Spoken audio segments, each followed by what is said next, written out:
Hi friends, welcome to our channel Telugu info media.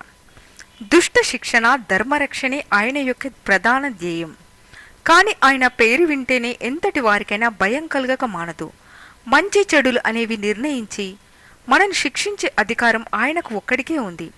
ఆయనే యమధర్మరాజు, నరకానికి అధిపతి.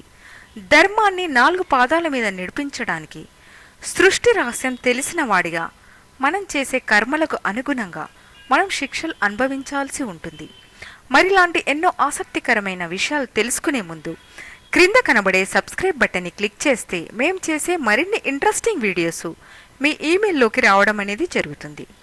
యమధర్మరాజు, శనేశ్వరుడు ఈ ఇద్దరు ఆ సూర్య భగవానుడి యొక్క కుమారులు. శనేశ్వరుడు మనం గత జన్మలో చేసిన పాపపుణ్యాలకు ఫలితంగా కర్మలను ఇక్కడే అనుభవించే విధంగా చేస్తాడు. అందుకే శనీశ్వరుడు అంటే అంత భయం.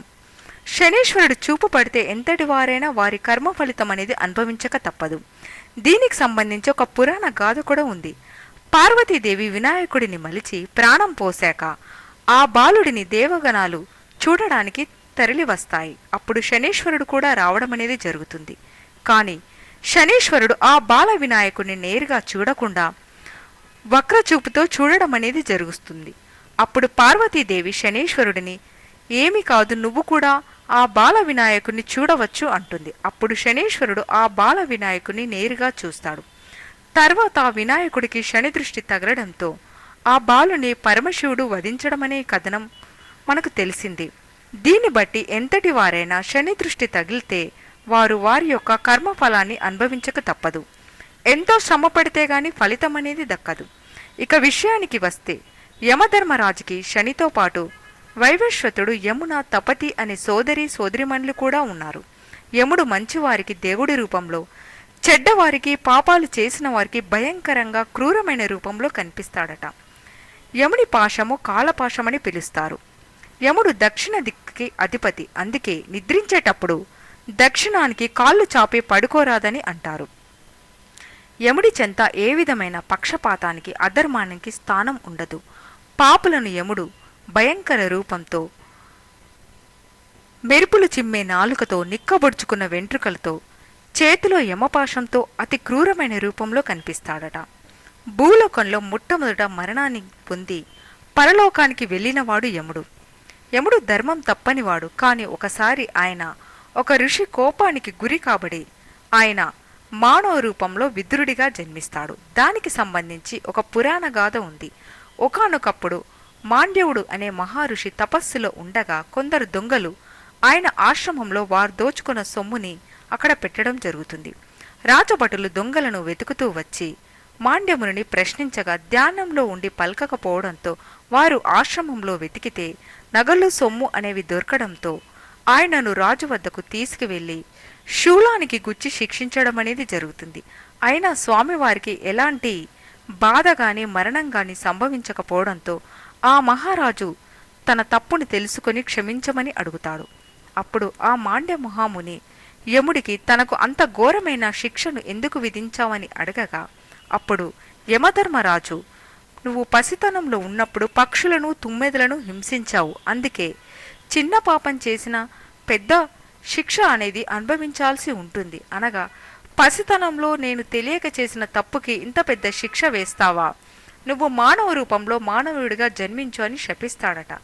ఆ కారణంగా యమధర్మరాజు కురువంశానికి చెందిన అంబాలిక దగ్గర దాసిగా పనిచేసే ఒక స్త్రీకి కొడుకుగా విదురుడిగా జన్మించడం అనేది జరుగుతుంది. మరి యముడు పరిపాలించి శిక్షలు విధించే నరకం ఎంతో భయంకరంగా ఉంటుంది. కానీ ఆయన నివసించే నగరం ఎంతో అందంగా భోగభాగ్యాలతో ఉంటుందంట. యమధర్మరాజు ఉండే నగరానికి సౌమ్యమని పేరు ఉంది. ఆయన ఉండే కోట యమకోటగా పిలుస్తారు. మరి యమధర్మరాజు దగ్గర యవన అనే ఒక దాసి కూడా ఉంటుందంట. యముడికి నచికేతుడు అనే శిష్యుడు కూడా ఉన్నాడట. ఒకసారి నచికేతుడు తండ్రి దాన ధర్మాలు చేస్తుండగా, మరి నన్నెవరికి దానం చేస్తావని అడుగుతాడట. కోపంతో విసిగి ఉన్న వజ్రశవుడు, నిన్ను ఆ యముడికి దానం చేశాను పో అని అంటాడట. తండ్రి మాట ప్రకారం తనను తాను ఆ యముడికి అర్పించుకోవడానికి నచికేతుడు బయలుదేరదాడు. కాని యమభటులు నచికేతుణ్ణి యమధర్మరాజుని కలవనివ్వకుండా యమలోకంలోకి అనుమతించడం అనేది జరగదంట.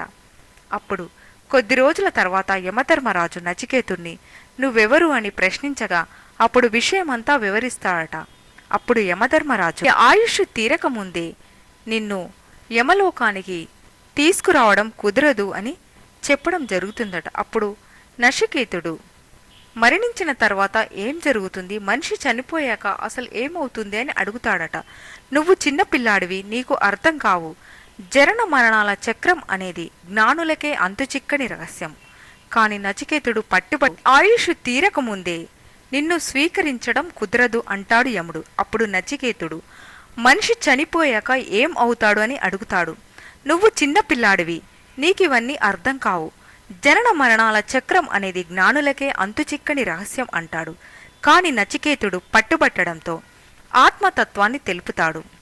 అన్నీ భౌతిక సుఖాలలోనే ఉన్నాయనే భ్రమలో కోరికలను చంపుకోలేక పునరావృత్తం అవుతున్న కోరికలను తీర్చుకోవడానికి మళ్ళీ మళ్ళీ భూలోకంలో జన్మిస్తారు.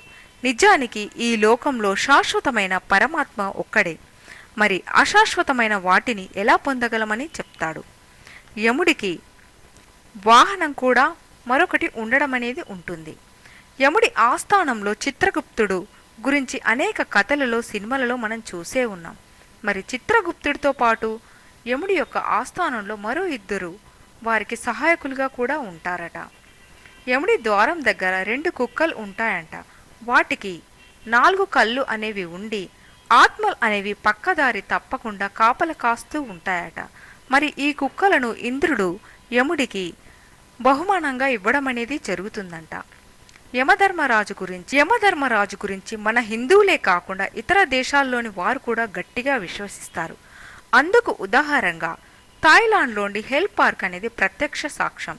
మరి యముడు శనీశ్వరుడు మన పాపపుణ్యాలను బేరీజి వేసి మనకు శిక్షలనేవి విధించి వాటి కర్మ ఫలితాలను అనుభవించే విధంగా చేయడం అనేది జరుగుతుంది. మరి ఇలాంటి ఎన్నో ఆసక్తికరమైన విషయాలు తెలుసుకోవాలంటే తెలుగు ఇన్ఫో మీడియా ఛానల్ని సబ్స్క్రైబ్ చేయండి. మీకు కనుక ఈ వీడియో నచ్చితే తప్పకుండా లైక్ చేయండి, షేర్ చేయండి, సబ్స్క్రైబ్ చేయడం మర్చిపోవద్దు. Thanks for watching.